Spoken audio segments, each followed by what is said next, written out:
After spitting out the American Track Pack DLC in June last year, it was awful quiet around ACC. But that changes now with Kunos releasing version 1.9 of their sim and the 2023 GT World Challenge DLC featuring numerous physic changes, a new track and 4 new cars. Lambo, Ferrari, Porsche, 4 cars? Yeah, you heard that correctly.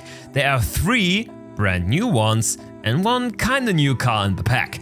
The most anticipated ones are of course the Porsche 911 992 GT3R and the Ferrari 296. Are both completely new additions, never seen before officially licensed in any other sim racing game. But there are also 2 new Evos shaking up things on the GT World Challenge grounds.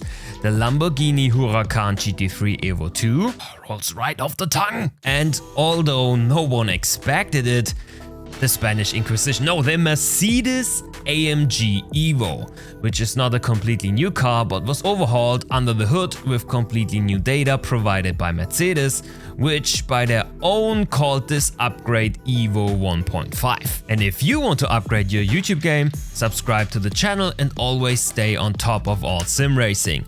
Also, don't forget to ring the bell so you get notified whenever something new is being uploaded. As you've seen in the shots, the car models are exquisite, as you would expect from Kunos. And that's no different with the driving. The Porsche 911 for me is the odd one out. Thus, its driving characteristics go against the grain compared to other new rides. With its motor being placed in the back, weight transfer, acceleration and cornering has a unique feel to it, which is nicely captured once more by Kunos. It's for sure a difficult beast to tame and requires just different driving techniques. Many of you will with no doubt accept as an excellent challenge. Extreme rake and full rear wing is still viable, but according to Kunos, the Porsche can also be quite quick without it. So you will need to figure out that one on your own. Next is the Ferrari 296, my personal favorite of the bunch. Does it not only boast the looks? No, it's also a blast to drive. For me, this car summarizes perfectly how a mid-engine car should behave on track. It's quite pointy and direct in turn-in, with the rear full of life without trying to murder you on any occasion it gets.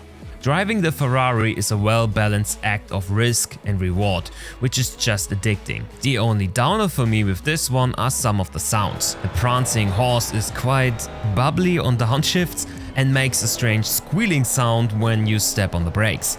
Maybe I'm just a bit sensitive there, but without those this would be a 10 out of 10. The Lambo Evo 2 might not be the car on many's wish list, but if you're an average Joe just like me, it might be the best choice to go for. The Italian Audi rotates well, although less pointy than its big rival, but has significantly less oversteer, which leads to a fantastic stable drive and most likely loads of confidence to push to the limit. In my short time of testing, this car was the easiest to get up to speed with and the fastest overall. But that of course varies from driving style to driving style. But what I'm trying to say is, don't sleep on the Lambo. This is a real gem and shouldn't be overlooked. The 4th new addition is the AMG Evo 1.5. New data leads to a completely transformed driving experience, with the Mercedes having improved agility, downforce, handling, aero map and so on. It's still on the understeery side of things, with the rear being snappy on exit, but overall the car is more predictable in its driving behavior, and with only a few changes to the default setup I was able to match the times of the other cars quite easily. Overall, I would say I'm super happy with the new cars. And Kunos again succeeded in giving them a soul, making the driving experience from car to car quite unique. Before we have a peek at the new physics and how the setups have changed, let's have a look at the new track in town, Valencia. The circuit Ricciardo Tormo might not be the track that first pops into mind when thinking about new additions to the roster of tracks, but it's a welcomed one. Is the Spanish track definitely underrated in the sim racing scene? There are multiple exciting turns that deviate from the norm and will have you get at the edge of your seat trying to nail each one. My personal faves are T1, Aspar, a super fast left kink that rewards drive-through speed massively but always holds the risk of running wide on the exit. T8, Bernard Martinez, a wide hairpin where the braking needs to be hard enough to slow down after the short piece of straightaway beforehand, but also needs you to be balanced to not lose a lot of speed through the rather fast turn. And of course T12, the Chumpy Herreros, I hope I'm pronouncing that correctly, a super fast right turn that tests your courage and will eat you up on exit if you run wide over the high curbing. I had a blast trying to get up to speed on this track, and I'm sure this one will be a favorite of many in the upcoming seasons. Quality wise, it's Kunos we are talking about here. It looks the part, it sounds the part, it drives the part without making your jaw drop.